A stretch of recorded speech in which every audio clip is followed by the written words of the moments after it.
Summer 1943.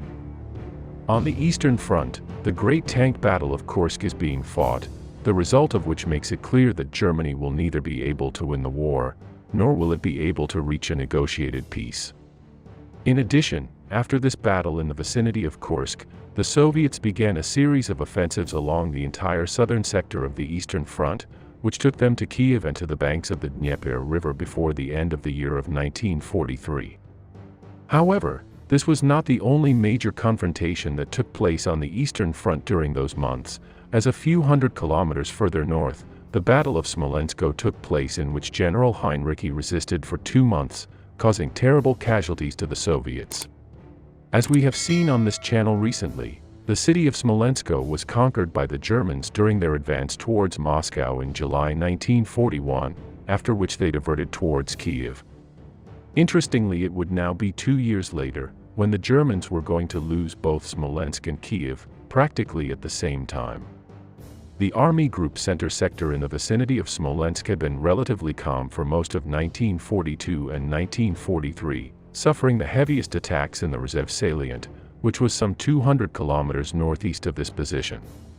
It was after the Buffalo operation, in which the Rzhev salient was evacuated in March 1943, when this new defensive line was established near Smolensko.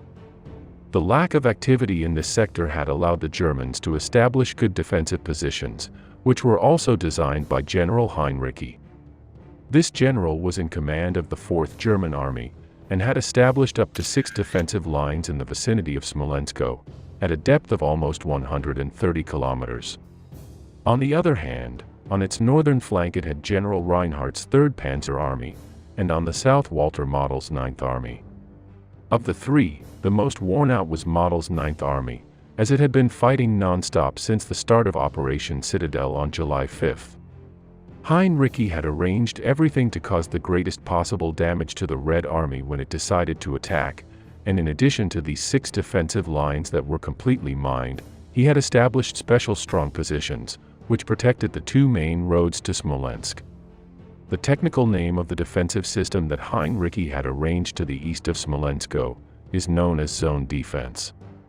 This tactic consists of a series of withdrawals and counterattacks, playing with previously prepared defensive positions. To give us an idea, we are talking about a kind of flexible defense on a small scale, in which units are withdrawn before the enemy artillery attack, and once the enemy attacks, they take their units by some points in which the terrain has been mined, and in which the defenders have an advantage. Subsequently, counterattacks are carried out on the worn-out enemy vanguards, until the initial defensive position is recovered, or in any case, re-established as close as possible to said position. If any Soviet general dared to attack his sector, he was going to pay dearly. In all, Heinrici had 18 infantry divisions, totaling just over 300,000 soldiers.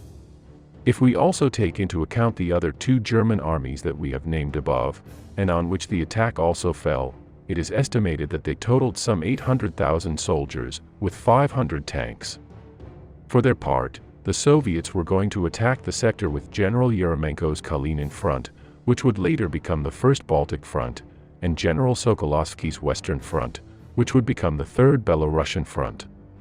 In total, it is estimated that both fronts were made up of 1,200,000 soldiers and 1,400 tanks.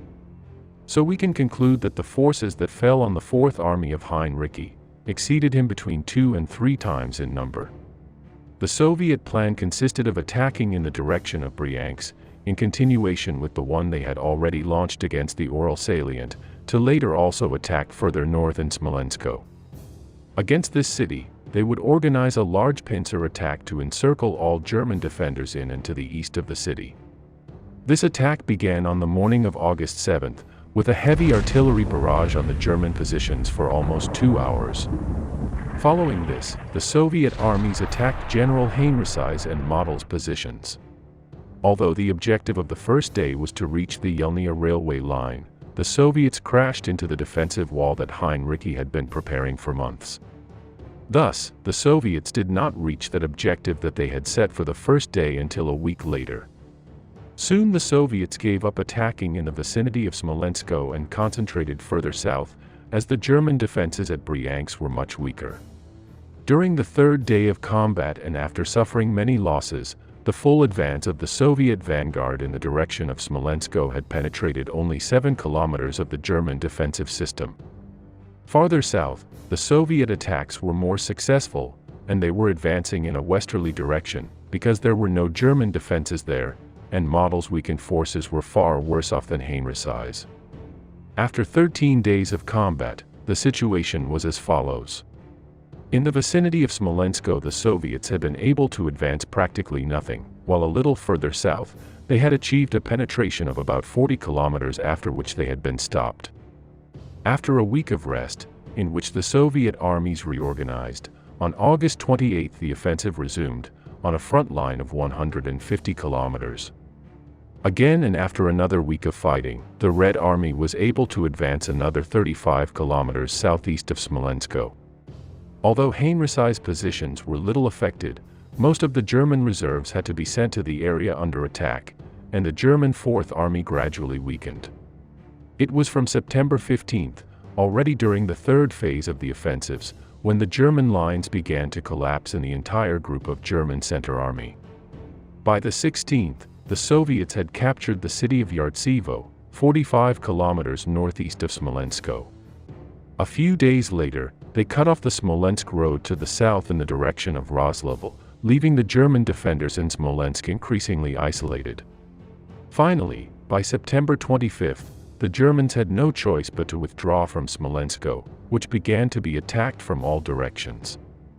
After continuing the pursuit, the Soviets stopped by October 3rd, having advanced 200 to 250 kilometers to the west during the last 2 months.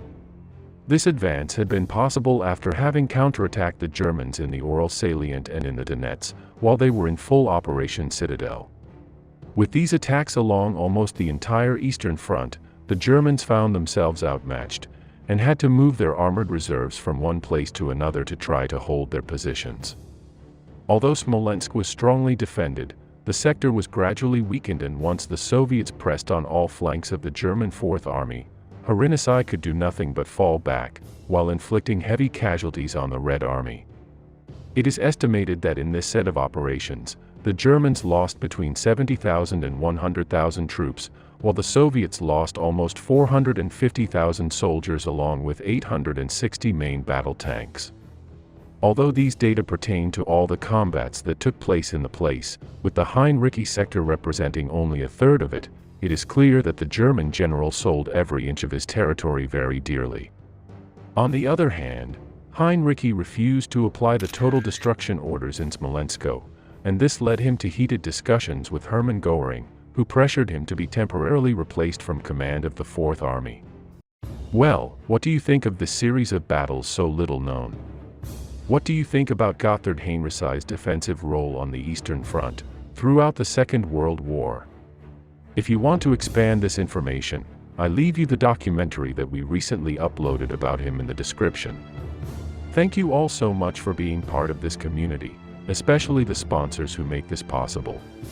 Subscribe and share this program if you liked it, and see you as always every Thursday and Sunday. See you soon.